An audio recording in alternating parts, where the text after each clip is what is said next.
വിജയേട്ടാ നമസ്കാരം. നമസ്കാരം. നമ്മൾ ഈ ഡൽഹി ബ്ലാസ്റ്റ് വന്നത് മുതൽ നമ്മൾ ഈ അൽഫല യൂണിവേഴ്സിറ്റി എന്ന് കേൾക്കുകയാണ്. ഈ അൽഫലയെ കുറിച്ചൊരു വാർത്ത വളരെ വിശദമായിട്ട് നമ്മൾ ന്യൂസ് ഇന്ത്യ മലയാളം പോയിന്റ് ഒരെണ്ണം ചെയ്തിട്ടുണ്ടായിരുന്നു. വളരെ വിശദമായിട്ട് ചെയ്തിട്ടുണ്ടായിരുന്നു. യൂണിവേഴ്സിറ്റി എന്തായിരുന്നു, ഇവിടെ എത്ര സീറ്റുകളുണ്ട്, ഇത് ഏത് കൊല്ലത്താണ് ഉണ്ടായത്, ഇതിന് വരുന്ന അറബി ഫണ്ടുകൾ, വിദേശ ഫണ്ടുകൾ എങ്ങനെയാണ്. പോരാത്തതിന് ഇപ്പോൾ ആ യൂണിവേഴ്സിറ്റിക്ക് എന്താണ് ഒരു ഇതില്ല എന്നാണ്, ലൈസൻസ് ഇല്ല, അംഗീകാരമില്ല. കറക്റ്റ്, അത് തന്നെ, അതാണ് അംഗീകാരമില്ല എന്നാണ് ഇപ്പോൾ പറഞ്ഞിരിക്കുന്നത്. ഇ ഡിയുടെ അന്വേഷണം നേരിടുന്നുണ്ട് യൂണിവേഴ്സിറ്റി. പോരാത്തതിന് ഇതുപോലുള്ള എത്ര യൂണിവേഴ്സിറ്റികൾ ഉണ്ട് എന്ന് അന്വേഷിക്കുന്നുണ്ട്. ഇതിൽ നിന്നും നമുക്ക് വേറൊരു കാര്യം മനസ്സിലാകുന്നത്, അന്ന് ബിജുചേട്ടൻ നമ്മളൊരു ഫോൺ സംഭാഷണത്തിൽ കളിക്ക് പറഞ്ഞിട്ടൊരു സാധനം ഉണ്ടായിരുന്നു. ഈ യൂണിവേഴ്സിറ്റിക്ക് കേരളവുമായി എന്തെങ്കിലും ഒരു ബന്ധമുണ്ടോ? കാണാതിരിക്കില്ല, അതങ്ങനെ വരൂ, അതങ്ങനെ സംഭവിക്കൂ എന്നൊക്കെ പറഞ്ഞിട്ടുണ്ടായിരുന്നു. ഇന്ന് ഈ കേരളത്തിലെ 3 ജില്ലകളിൽ ഈ അൽഫല ട്രസ്റ്റ് ഉണ്ട് എന്നുള്ള റിപ്പോർട്ടുകൾ പുറത്തു വരുന്നു. കേന്ദ്ര സംസ്ഥാന ഇന്റലിജൻസുകൾ അതിന്റെ വിവരശേഖരണം ആരംഭിച്ചിട്ടുണ്ട് എന്ന റിപ്പോർട്ട് പുറത്തു വരുന്നു. ഇപ്പൊ ഈ അൽഫല ട്രസ്റ്റുകളെ കുറിച്ച് വിവരശേഖരണം ആരംഭിച്ച് സംസ്ഥാന ഇന്റലിജൻസ് ആണ്. ഇത് മലയാള മാധ്യമങ്ങളിൽ ഈ വാർത്തയുണ്ട്. തിരുവനന്തപുരം, പാലക്കാട്, കാസർഗോഡ് ജില്ലകളിലെ സ്ഥാപനങ്ങളെ കുറിച്ചാണ് അന്വേഷണം നടത്തുന്നത്. രജിസ്ട്രേഷൻ, അംഗങ്ങൾ, സാമ്പത്തിക ഉറവിടം ഇവയെല്ലാം പരിശോധിക്കും. വിവിധ സംസ്ഥാനങ്ങളുടെ അൽഫല ട്രസ്റ്റുകളുടെ പശ്ചാത്തലം സംബന്ധിച്ച് കേന്ദ്ര ഇന്റലിജൻസ് അന്വേഷണം ആരംഭിച്ചിരുന്നു. പിന്നാലെയാണ് സംസ്ഥാന ഇന്റലിജൻസും വിഷയത്തിൽ അന്വേഷണം നടത്തുന്നത്. ന്യൂഡൽഹിയിലെ ഓഖ്ല ആസ്ഥാനമായുള്ള അൽഫല ചാരിറ്റബിൾ ട്രസ്റ്റിന് കീഴിലാണ് ഫരീദാബാദിൽ അൽഫല യൂണിവേഴ്സിറ്റി പ്രവർത്തിക്കുന്നത്. ദക്ഷിണേന്ത്യയിലും നിരവധി അൽഫല ട്രസ്റ്റുകൾ പ്രവർത്തിക്കുന്നുണ്ട്. ഈ ട്രസ്റ്റുകൾക്ക് കീഴിൽ പ്രധാനമായും മദ്രസകളും ഇസ്ലാമിക വിദ്യാഭ്യാസ സ്ഥാപനങ്ങളുമാണുള്ളത്. ഇവയ്ക്ക് ഡൽഹിയിലെ ട്രസ്റ്റുമായുള്ള ബന്ധമാണ് കേന്ദ്ര ഇന്റലിജൻസ് പ്രധാനമായും അന്വേഷിക്കുന്നത്. ഇതിനിടെയാണ് കേരളത്തിലെ 3 സ്ഥാപനങ്ങളെക്കുറിച്ചും വിവരം ലഭിക്കുന്നത് എന്നുള്ളതാണ് അതിന്റെ വാർത്ത എന്ന് പറയുന്നത്. അപ്പൊ കേരളത്തിൽ ഈ അൽഫല ട്രസ്റ്റ് ഉണ്ടെന്ന് പറയുമ്പോൾ ഒറ്റ ചോദ്യമേ ഉള്ളൂ, നമ്മൾ ഭയപ്പെടേണ്ടതായിട്ടുണ്ടോ? തീർച്ചയായും. നമ്മുടെ ഇവിടുന്ന് ഒരു 21 ആളുകൾ അഫ്ഗാനിസ്ഥാൻ സിറിയയിലും പോയി. അത് പെൺകുട്ടികളും ഉണ്ടായിരുന്നു. അതിനകത്ത് ഇപ്പോൾ ധനുഷ് പറഞ്ഞപ്പോഴാണ് എനിക്ക് മനസ്സിലാകുന്നത്, കാസർഗോഡ് ഉണ്ട് ഇവരുടെ അൽഫലയുടെ ഒരു സ്ഥാപനമൊന്നും. കാസർഗോഡ് പഠിച്ചൊരു പെൺകുട്ടി, ക്രിസ്ത്യൻ കമ്മ്യൂണിറ്റി പെടുന്ന ഒരു പെൺകുട്ടിയാണ്. കുട്ടിയുടെ പേര് ഞാനിപ്പം ഓർക്കുന്നില്ല. അവരും നമുക്ക് സെർച്ച് ചെയ്താൽ കിട്ടും, ഗൂഗിളിൽ ഏതൊരു പ്രേക്ഷകനും സെർച്ച് ചെയ്താൽ കിട്ടുന്ന ഒരു പേരാണത്. ആ പെൺകുട്ടി കാസർഗോഡ് പഠിച്ചിരുന്ന കുട്ടിയാണ്. ഇതിൽ 3 പേര് കാസർഗോഡ് പഠിച്ചിരുന്നതാണ്. ഈ തിരുവനന്തപുരത്ത് അടക്കമുള്ള പെൺകുട്ടി പഠിച്ചിരുന്നത് തിരുവനന്തപുരത്ത് ആയിരുന്നില്ല, മറ്റ് സ്ഥലങ്ങളിൽ എവിടെയോ ആയിരുന്നു. അപ്പൊ ഈ ഇൻസ്റ്റിറ്റ്യൂട്ടുകൾ ഏതൊക്കെയാണ് എന്നുള്ളതാണ് ഇനി നമുക്ക് അന്വേഷിക്കേണ്ടത്. കാരണം ഇൻസ്റ്റിറ്റ്യൂട്ടുകൾ കേന്ദ്രീകരിച്ചിട്ടുള്ള പരിവർത്തനം നടക്കുന്നുണ്ട് എന്നുള്ളത് പുതിയ വാർത്തയൊന്നുമല്ല. നമ്മൾ തന്നെ ന്യൂസ് ഇന്ത്യ മലയാളം തന്നെ ഒരുപാട് വട്ടം ചെയ്തിട്ടുണ്ട്. OP ഇന്ത്യ പോലെയുള്ള നാഷണൽ ഓൺലൈൻസുകൾ പലവട്ടം അതിന് സചിത്രമായ ലേഖനങ്ങളും വീഡിയോ സഹിതങ്ങളൊക്കെ അവരും വാർത്ത ചെയ്തിട്ടുള്ളതാണ്. അപ്പം ഇതിന്റെ ഒരു അന്വേഷണം, ഞാൻ പറഞ്ഞത്, ഇന്ത്യയിൽ എവിടെ ഭീകരവാദം നടന്നാലും അതിന്റെ ഒരു കണ്ണ് കേരളത്തിലുണ്ട് എന്നുള്ളത് എല്ലാ മനുഷ്യർക്കും അറിയാവുന്ന ഒരു കാര്യമാണ്. അപ്പം ദക്ഷിണേന്ത്യ ഹൈദരാബാദിൽ നിന്നാണ് കഴിഞ്ഞ ദിവസം വേറൊരു ഡോക്ടറെ പൊക്കിയത്. കേരളത്തിൽ കുറച്ചു നാൾക്ക് മുമ്പ് ഈ ഒരു മതവിഭാഗത്തിൽപ്പെടുന്ന ഡോക്ടർമാർക്ക് ഒരു സംഘടന ഉണ്ടായിരുന്നു. സംഘടന ലീഗലി സംഘടനയല്ല, അവരുടെ ഒരു കൂട്ടായ്മ ഉണ്ടായിരുന്നു, വാട്സപ്പ് കൂട്ടായ്മ. അതിനെതിരെ അത് ലീക്കായി. അങ്ങനെ ഒരു കൂട്ടായ്മ ഉണ്ടെന്ന് 350ഓളം ഡോക്ടർമാർ അതിലുണ്ടായിരുന്നു. അപ്പൊ എല്ലാവരും ചോദിച്ചത്, ഈ മതപരമായിട്ട് എന്തിനാണ് ഇങ്ങനെ ഒരു കൂട്ടായ്മ എന്ന് ചോദിച്ചു. ഡോക്ടർമാർക്ക് അതിന്റെ ആവശ്യമില്ല, കാരണം ഡോക്ടർമാർ മതത്തിനും ജാതിക്കൊക്കെ അതീതമായി നിലകൊള്ളുന്നവരാണ് എന്നാണ് നമ്മുടെ വിശ്വാസം. കാരണം നമ്മൾ ഓടി ചെല്ലുമ്പോൾ ആ ഡോക്ടർ ക്രിസ്ത്യാനിയാണോ മുസ്ലിമാണോ ഹിന്ദു ആണോ എന്ന് നോക്കിയിട്ടല്ല നമ്മൾ ചെല്ലുന്നത്. കാരണം നമ്മൾ അബോധാവസ്ഥ നമ്മളെ പൊക്കിക്കൊണ്ട് ചെല്ലുകയായിരിക്കും. അപ്പൊ ആ സമയത്ത് നമുക്കത് അറിയില്ല. അപ്പൊ അങ്ങനെ ചിന്തിക്കേണ്ടവരല്ല അവര്, പക്ഷെ മാനവികതയുടെ ഭാഗത്ത് നിൽക്കേണ്ടവരാണ്. പക്ഷെ ഇങ്ങനെ ഒരു ഇത് വന്നിട്ടുണ്ട്. അപ്പൊ സ്വാഭാവികമായി ഈ അന്വേഷണം കേരളത്തിലേക്ക് വരും എന്നുള്ള കാര്യത്തിൽ ഇതാ. പിന്നെ ഞാനൊരു അൺഒഫീഷ്യലായിട്ടൊരു വാർത്ത കൂടി പറയാൻ ആഗ്രഹിക്കുന്നുണ്ട്. കേരളത്തിൽ നിന്ന് 3 പേർ കസ്റ്റഡിയിലാണ് എന്നൊരു വാർത്ത എയറിലുണ്ട്. അതിന്റെ ഒരു സ്ഥിരീകരണം ഇല്ലാത്തത് കൊണ്ട് നമുക്കത് പറയാൻ നമുക്ക് കഴിയില്ല. ഉണ്ട്, കേരളത്തിൽ നിന്നുള്ള അവര് ഹൈലി എഡ്യൂക്കേറ്റഡ് 4 ഡോക്ടർമാരെ വിട്ടയച്ചു എന്ന് സുഡാപ്പി ചാനൽ കൊടുക്കുന്നുണ്ട്. 4 ഡോക്ടർമാരെ വിട്ടയച്ചു, അവര് പിടിച്ച 4 ഡോക്ടർമാരെ വിട്ടയച്ചു, അങ്ങനെ ഒരു കാർഡ് അവര് കൊടുക്കുന്നുണ്ട് കേട്ടോ. അല്ല, ആ ഡോക്ടർമാരാണ് കാരണം ഈ വിട്ടയച്ച ആളായിരുന്നു ഈ കോളേജിന്റെ ഇത് മറ്റേ ഇവിടെ മൗലവി ഇല്ലേ, ഈ സ്ഫോടനം കഴിഞ്ഞപ്പം അറസ്റ്റ് ചെയ്തൊരു മൗലവി ഉണ്ടായിരുന്നു. ഈ മൗലവി മുമ്പ് ഈ കേസിലല്ല, പഹൽഗാം ഭീകരാക്രമണ കേസിൽ ചോദ്യം ചെയ്തിട്ട് വിട്ടയച്ച ആളായിരുന്നു. ഞാൻ അന്ന് ധനുഷിനോട് പറഞ്ഞൊരു കാര്യമുണ്ട്, ഈ ചോദ്യം ചെയ്തിട്ട് വിട്ടയക്കാന്ന് വെച്ചാൽ നിരവധി കൂടെ അവരൊരു ക്യാമറയോടെ ഫിറ്റ് ചെയ്തിട്ടാണ് വിട്ടയക്കുന്നത്. അതാണ് ഈ പ്രശ്നം. ഞാൻ മുമ്പും പറഞ്ഞിരുന്നു, കേന്ദ്ര സർക്കാരുമായിട്ടുള്ള കേസുകളിലും മറ്റും പെട്ടുകഴിഞ്ഞാൽ ജീവിതം കോഞ്ഞാട്ടയാകും. കാരണം ഇത് ജീവിതകാലത്ത് തീരില്ല. കാരണം ഇതൊരു റഡാറ് പോലെ നമ്മുടെ മുകളിൽ ഇങ്ങനെ നിൽക്കും ഈ സാധനം. അപ്പൊ തന്നെ ഈ ഡോക്ടർമാരെ വിട്ടയച്ചു എന്ന് കരുതിയത് അവര് നിരപരാധികളാണെന്നുള്ള അർത്ഥത്തിൽ എടുക്കണ്ട. അതൊരു ഫേക്ക് ന്യൂസ് ആണെന്നാണ് ചേട്ടാ തോന്നുന്നത്. അത് ഇവര് ഫേക്ക് ആയിട്ട് കൊടുക്കുന്നതാണെന്ന് തോന്നുന്നത്. പക്ഷെ ആ കാർഡ് വളരെ ഗംഭീരമായിട്ട് പ്രചരിക്കുന്നു, 4 പേരെ വിട്ടയച്ചു. എന്തായാലും അതിന്റെ സത്യാവസ്ഥ നമുക്ക് ഇനി പുറകെ വരുമായിരിക്കും. അപ്പൊ നമുക്ക് അത് വിടാം. നമുക്ക് ബാക്കി പക്ഷെ പറയാം. എന്റെ അറിവ് ശരിയാണെങ്കിൽ നമുക്ക് കിട്ടിയ ഒരു സോഴ്സ് ശരിയാണെങ്കിൽ 3 പേർ പോലീസ് കസ്റ്റഡിയിലുണ്ട്, മലയാളികൾ എന്നുള്ളതാണ്. പോലീസല്ല, ഈ അന്വേഷണ ഏജൻസിയുടെ കസ്റ്റഡിയിലുണ്ട് എന്നുള്ളതാണ്. പക്ഷെ അവർ കേരളത്തിൽ നിന്നല്ല അവരെ പിടിവിട്ടിട്ട്, പക്ഷെ 3 മലയാളികളുണ്ട് അതിനകത്ത് എന്നുള്ളതാണ്. അവരുടെ ഡീറ്റെയിൽസുകളൊന്നും നമുക്ക് ലഭ്യമല്ല. കാരണം അതിന്റെ ഒരു ക്ലാരിറ്റി വരാനുണ്ട്. നമ്മൾ ഊഹാപോഹം ചുമ്മാ പറഞ്ഞു വരുത്തുന്നതിൽ അർത്ഥമില്ല. കാരണം അതിന് ഒരു സത്യാവസ്ഥ വരേണ്ടതായിട്ടുണ്ട്. അപ്പൊ ഇനി അത് വരട്ടെ, അല്ല, അതെന്താണ് കേരളത്തിൽ ഇതിന്റെ ഇവര് വരുമ്പോ റിസൾട്ട്. നമ്മള് ഭയപ്പെടണമെന്നൊരു ചോദ്യം ഞാൻ ചോദിച്ചല്ലോ.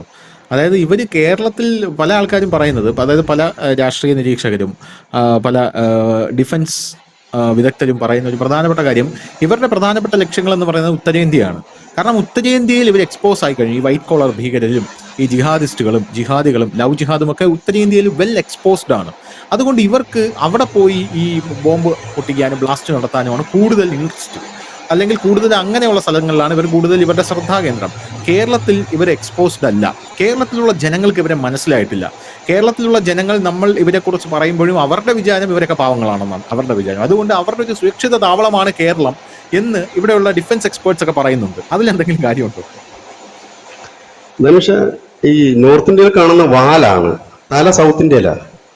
വാല് അത് ശരി. മാത്രമാണ് നമ്മൾ നോർത്ത് ഇന്ത്യയിൽ കാണുന്നത്, തല സൗത്ത് ഇന്ത്യയിലാണ്. ഇനി ഭീകരരെ സംബന്ധിച്ച് പറഞ്ഞു കഴിഞ്ഞാൽ അവർക്ക് കാശ്മീരിൽ ആ വിഷയമായതുകൊണ്ടാണ് അവിടെ അവർ പ്രശ്നം ഉണ്ടാക്കിയത്. ഭീകരരുടെ ഒരു ആസ്ഥാന കേന്ദ്രമായി സൗത്ത് ഇന്ത്യ മാറിയിട്ട് ഒരുപാട് നാളായി. അയക്കാൾ സഭ പോലും അത് പറഞ്ഞിരുന്നതാണ്. ഇവിടെ എന്തുകൊണ്ടാണ് വിഷയം ഉണ്ടാകാത്തതെന്ന് ചോദിച്ചാൽ അവരുടെ തട്ടകം പൊളിഞ്ഞു പോകും.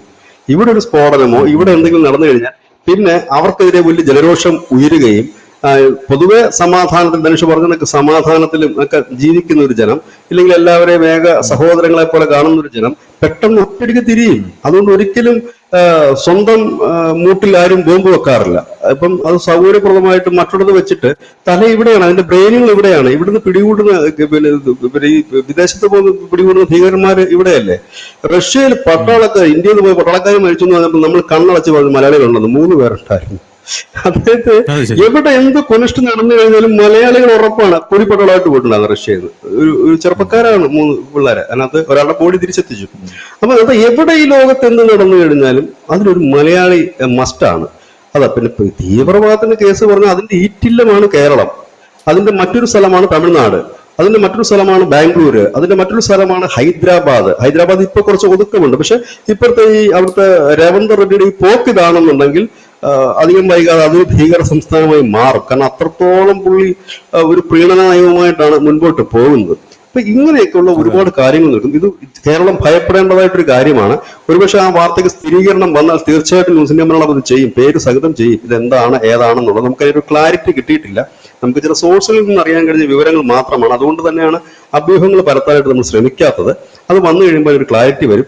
ഈ അന്വേഷണങ്ങൾ മുൻപോട്ട് പോവുകയും, കാരണം ഈ കേന്ദ്ര സർക്കാർ എന്ത് നോക്കിക്കൊണ്ടിരിക്കുകയാണെന്നാണ് പൊതുവെ ജനം ചോദിക്കുന്ന കാര്യം. കേന്ദ്ര സർക്കാരിന് ഈ 140 കോടി ജനവും എന്ത് ചെയ്യുകയാണെന്ന് നോക്കിയിരിക്കാൻ കഴിയില്ല. വലിയ രാജ്യമായ അമേരിക്കയിൽ വലിയ ടെക്നോളജി ഉണ്ട്. നമ്മുടെ പകുതിയുടെ പകുതി പോലും ജനമില്ലാത്ത രാജ്യത്ത് അവർക്ക് പറ്റുന്നില്ല. അപ്പോഴാണ് നമുക്ക് ഇത് പറ്റുക എന്ന് പറഞ്ഞാൽ അസാധ്യമായ ഒരു കാര്യമാണ്. ഞാൻ പറഞ്ഞില്ലേ, നമ്മുടെ NIA-യും നമ്മുടെ CBI-യും നമ്മുടെ ഇന്റലിജൻസ് ബ്യൂറോ എല്ലാം നമ്മൾ തന്നെയാണ്. നമ്മൾ ഓരോരുത്തരുമാണ് NIA, നമ്മൾ ഓരോരുത്തരുമാണ് ഇന്റലിജൻസ് ബ്യൂറോ. നമ്മൾ വേണം ഇങ്ങനെയുള്ള വിവരങ്ങൾ, സംശയാസ്പദമായ സാഹചര്യത്തിലുള്ള വിവരങ്ങൾ കൈമാറാനായിട്ട്.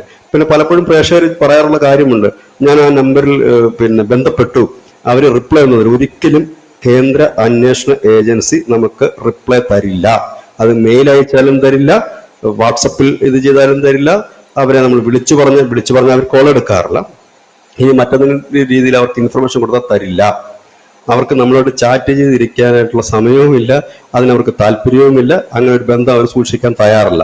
നമ്മൾ കൊടുക്കുന്നു, റിപ്ലൈ ഇല്ല. അങ്ങനെയാണ് അതിന്റെ കാര്യങ്ങൾ. അതുകൊണ്ട് ഒരുപക്ഷെ ഒരുപാട് പേര് ചോദിക്കുന്നുണ്ട്, ഞാനിങ്ങനെ ഒരുപാട് പരാതിയൊക്കെ കൊടുത്തു. പക്ഷെ നമ്മൾ ആലോചിക്കേണ്ട ഒരു കാര്യം, നമ്മൾ കൊടുക്കുന്ന പരാതിയിൽ അവർ സമഗ്രമായി തന്നെ അത് അന്വേഷിക്കും, ക്രെഡിബിലിറ്റി ഉള്ളതും ഇല്ലാത്തതുമായിട്ട്. ഇപ്പൊ നമ്മളെയൊക്കെ ചില ആൾക്കാർ വിളിച്ചു പറയും, അവന്റെ വീട്ടിൽ ഒരു ED റെയ്ഡ് നടത്താൻ നിങ്ങളൊരു വാർത്ത ചെയ്യണം, എന്താ കാര്യം എന്ന് ചോദിക്കും. അവൻ നിന്നും നിപ്പിലല്ലേ പൈസക്കാരനായത്, അവന് 2-3 കാറൊക്കെ മേടിച്ച് വലിയ വീടൊക്കെ വെച്ചില്ലേ എന്ന്. അവൻ കഷ്ടപ്പെട്ടിട്ടായിരിക്കും അത് ചെയ്തിരിക്കുന്നത്. പക്ഷെ അവനോടുള്ള അസൂയ കൊണ്ട് പറയുന്നതാണ്. പക്ഷെ അതങ്ങനെയുള്ള ഒരുപാട് കേസുകളുണ്ട് കേട്ടോ. അപ്പൊ അങ്ങനെയൊക്കെ ഉള്ളുന്നുണ്ട്. പക്ഷെ ഇത് അങ്ങനെയല്ല. കേരളം ഭീകരവാദികളുടെ ഒരു കേന്ദ്രം തന്നെയാണ്. ഇവിടെയാണ് ബ്രെയിൻ, ഇവിടെയാണ് ഇതെല്ലാം. ഏറ്റവും കൂടുതൽ അറസ്റ്റ് ചെയ്യപ്പെട്ട പോപ്പുലർ ഫ്രണ്ട് നേതാക്കന്മാരും പ്രവർത്തകരും ഉള്ള ഒരു സംസ്ഥാനം കേരളമാണ്, വേറെ സംസ്ഥാനങ്ങളിൽ നിന്നല്ല. ഇവിടെ മൃഗീയമായി പോപ്പുലർ ഫ്രണ്ട് കൊലപ്പെടുത്തിയിട്ടുള്ള ആളുകളുടെ എണ്ണം കേരളത്തിലാണ് കൂടുതൽ, മറ്റുള്ള ഇടങ്ങളിൽ കുറവാണ്. കേരളത്തിൽ അവർ ബോംബ് സ്ഫോടനം നടത്തിയിട്ടില്ല. അത് നടത്താത്തതിന്റെ കാരണം വെച്ചാൽ കേരളത്തിൽ അവർക്ക് ജനം വികാരം എതിരായാൽ പിന്നെ അവർക്ക് നിൽക്കാൻ ഒരു ഇടമില്ല ഈ ഭൂമിയിൽ. ഇന്ത്യ മഹാരാജ്യത്ത് പിന്നെ അവർക്ക് സേഫായിട്ട് നിൽക്കാൻ ഒരു ഇടമില്ല. നമുക്ക് സേഫായിട്ട് നിൽക്കുന്ന ഇടം നമ്മൾ എപ്പോഴും സുരക്ഷിതമായി നോക്കുമല്ലോ. അതെ, പക്ഷെ അത് എത്ര നാൾ മുമ്പോട്ട് പോകുമെന്നുള്ളത് കാത്തിരുന്ന് കാണേണ്ടതായ കാര്യമാണ്. കശ്മീർ ഇവർക്ക് ഒരു കാലത്ത് സേഫ് ആയിട്ടുള്ള ഒരു പ്രദേശമായിരുന്നല്ലേ കശ്മീര്. ഈ മെഹബൂബ മുഫ്തി ഒരു പ്രസ്താവന ഇറക്കിയിട്ടുണ്ട്. അതായത് ഈ ഡൽഹി ബ്ലാസ്റ്റ് എന്ന് പറയുന്നത് കശ്മീരിൽ കേന്ദ്ര സർക്കാർ നടത്തിയ കാര്യങ്ങളുടെ പ്രതിഫലനമാണെന്ന് അവർ പറഞ്ഞിട്ടുണ്ട്. വൻ വിവാദമായി. ഇതിപ്പോ നിലവിൽ ഓൺ ഗോയിങ് ആണ് വിവാദം. അതായത് ഡൽഹി ബ്ലാസ്റ്റ് നടത്തിയത് ഞങ്ങൾ കശ്മീരികൾ തന്നെയാണ്, അതൊക്കെ നിങ്ങൾ ഇവിടെ ചെയ്തതിന്റെ കാര്യങ്ങളൊക്കെ തന്നെയാണ് എന്നങ്ങ് തുറന്ന് സമ്മതിക്കുകയാണ് അവര്. അല്ല, കാശ്മീരിലെ വിഷയവും ഇപ്പോഴത്തെ വിഷയവും രണ്ടും രണ്ടാണ്. അത് കൂട്ടിക്കലർത്തരുത്. കാരണം കാശ്മീരിൽ എന്തുകൊണ്ടാണ് ഭീകരന്മാർ പബ്ലിക്കായിട്ട് ഇറങ്ങി കല്ലെറിയാനും പ്രശ്നം ഉണ്ടാക്കാൻ നോക്കിയത്? കാശ്മീർ എന്ന് പറഞ്ഞാൽ കാശ്മീരിന് ആസാദി, കാശ്മീരിന്റെ സ്വാതന്ത്ര്യത്തിന് വേണ്ടി പോരാടുന്ന പോരാളികൾ എന്ന വ്യാജേനയാണ് അവരോട് ചെയ്തത്. ഇവിടെ ഇപ്പോൾ നടക്കുന്നതല്ല. ഇന്റർനാഷണൽ തലത്തിൽ തന്നെ ശരിയായ നിയമം കൊണ്ടുവരാൻ, ഇസ്ലാമിക ഭരണം കൊണ്ടുവരാൻ ലോകത്തെമ്പാടും നടക്കുന്ന ഓപ്പറേഷന്റെ ഭാഗമായി നടക്കുന്നതാണ് ഇപ്പോഴുള്ള ഓപ്പറേഷൻ. അത് രണ്ടും രണ്ടാണ്. അത് നമ്മൾ ആദ്യം മനസ്സിലാക്കണം. അവിടെ എന്തുകൊണ്ട് ഭീകരവാദികൾ തെരുവിലിറങ്ങി എന്ന് ചോദിച്ചു കഴിഞ്ഞാൽ അവിടെ പ്രക്ഷോഭം നടക്കുകയാണ് സ്വതന്ത്ര കാശ്മീരിന് വേണ്ടിയിട്ട്. അതിന്റെ മുന്നണി പോരാളികളായിട്ടാണ് ഈ ഭീകരന്മാർ അവതരിച്ചത്. അപ്പൊ അവരുടെ വോട്ട് വേണം, അവിടുത്തെ ജനത്തിന്റെ വോട്ട് വേണം എന്ന് പറഞ്ഞുകൊണ്ടാണ് മെഹബൂബ മുഫ്തിയും അത് അവരുടെ പിതാവ് മുഫ്തിയും ഒക്കെ രംഗത്തെത്തിയത്. ഫറൂഖ് അബ്ദുള്ള പോലുള്ള രംഗത്തെത്തിയത്, ഹൂറിയത്ത് കോൺഫറൻസിനെ പോലുള്ള സംഘടന രംഗത്തെത്തിയത്. ഇവിടെ ഇപ്പൊ നടന്ന സംഭവം അതല്ല. അത് ഇന്റർനാഷണൽ തലത്തിൽ ഇന്ത്യയെ തകർക്കുക എന്ന ലക്ഷ്യവുമായി വരുന്ന ഇസ്ലാമിസ്റ്റ് ഭീകരവാദികളുടെ ഇന്റർനാഷണൽ നീക്കത്തിന്റെ ഭാഗമാണിത്. അത് ഇതിനൊരു വ്യത്യാസമുണ്ട്. മെഹബൂബ മുഫ്തിയോ അല്ലെങ്കിൽ ഫറൂഖ് അബ്ദുള്ളയൊക്കെ പറയുന്നതിനകത്ത് വലിയ കാര്യമൊന്നുമില്ല. കാരണം എന്ന് വെച്ച് കഴിഞ്ഞാല് അവരങ്ങനെ തന്നെയാണ്. അവർ പാർട്ടി രൂപീകരിച്ചത് തന്നെ സ്വതന്ത്ര കാശ്മീർ എന്ന് പറഞ്ഞുകൊണ്ട് തന്നെ രൂപീകരിച്ചൊരു പാർട്ടി. അവരുടെ ഐഡിയോളജി അതാണ്, നിലപാട് അതാണ്.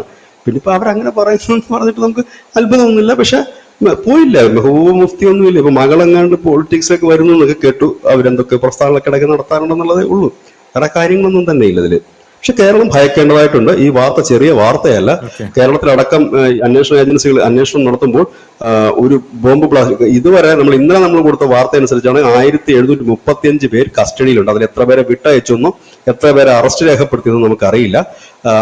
2 ദിവസം കഴിഞ്ഞപ്പോൾ തന്നെ 1500 പേരായിരുന്നു. ഇപ്പോൾ അത് 1735 അതിലെ ഈ 3 മലയാളികൾ ഉണ്ടെന്ന് കേൾക്കുന്നു. അതറിയില്ല നമുക്ക്. അതിന്റെ ഡീറ്റെയിൽസുകൾ വരാനുണ്ട്.